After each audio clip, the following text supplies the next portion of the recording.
sur Technapal, la tech à papa. Pour illustrer la lettre E de notre abécédaire de l'impression 3D, j'ai choisi de parler de l'épaisseur de couche. Aussi appelée hauteur de couche, c'est un paramètre important dans le processus d'impression 3D. Elle correspond à la hauteur de chaque couche de matériaux déposés pour créer un objet en 3D. Cette épaisseur est déterminée soit dans un logiciel de conception assisté par ordinateur, soit dans un logiciel de tranchage ou slicer qui divise l'objet en couches pour l'impression. On lit souvent que l'épaisseur de couche, en tout cas dans l'impression par filament grand public, doit être un multiple de 0,04 mm. C'est pourquoi la plupart des profils d'impression par défaut proposent des épaisseurs de couche de par exemple 0,12 pour une impression fine, 0,20 pour une impression standard ou 0,28 pour une impression brouillon. Et on associe cela à un lien avec la taille de la buse d'impression, par exemple 0,4 mm. En fait, ce lien est erroné. Cette valeur de 0,04 est l'épaisseur de couche minimale et est en fait déterminée par la capacité du moteur de l'axe Z, donc l'axe qui permet de monter et descendre. Pour faire très simple, les mouvements sur l'axe vertical d'une imprimante sont dans les imprimantes grand public le plus souvent réalisés par l'adéquation entre un moteur pas à pas et une tige filetée.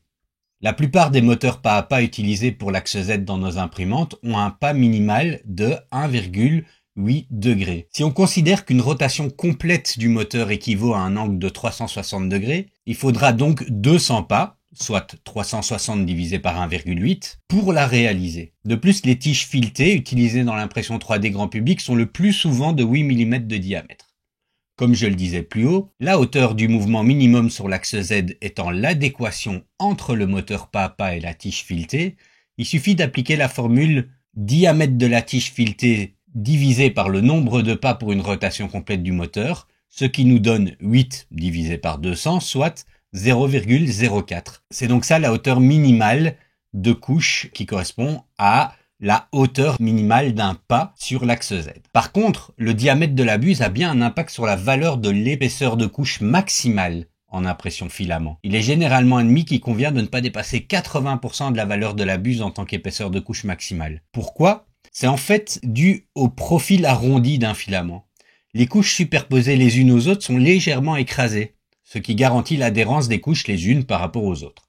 Au-delà de 80%, l'écrasement devient trop faible pour garantir cette adhérence, et la solidité de l'objet imprimé, s'il s'imprime sans s'effondrer, sera compromis. Dans le cas d'une buse de 0,4 mm par exemple, l'épaisseur de couche maximale sera donc de 0,32 mm. Pourquoi changer l'épaisseur de couche ? L'épaisseur de couche a un impact significatif sur la qualité et la vitesse d'impression. Un objet avec une épaisseur de couche plus fine peut produire plus de détails, être plus précis, avoir une surface plus lisse, mais nécessitera également plus de temps pour être imprimé.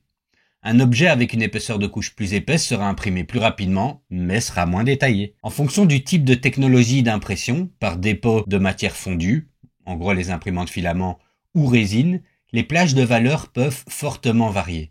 Dans l'impression filament, en fonction de la taille de la buse utilisée, il est courant d'avoir des hauteurs de couche qui varient de 0,08 à 0,48.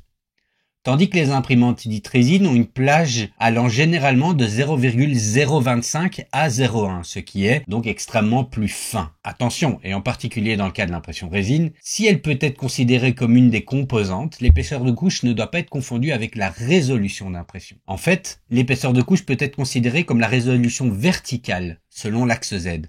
Mais la résolution est également déterminée par le plan de fabrication, soit les axes X et Y. Le choix de l'épaisseur de couche dépend du type d'objet que vous souhaitez imprimer. Les objets avec des formes simples et des angles larges peuvent être imprimés avec une épaisseur de couche plus élevée, tandis que les objets avec des formes plus complexes et des détails fins nécessitent une épaisseur de couche beaucoup plus fine. Maîtriser ce paramètre est donc important si on souhaite trouver le meilleur équilibre entre temps d'impression et qualité. Voilà, cette vidéo est terminée, je vous remercie de l'avoir regardée. Je vous rappelle que vous pouvez vous abonner, partager, liker, commenter et je vous dis à la prochaine vidéo.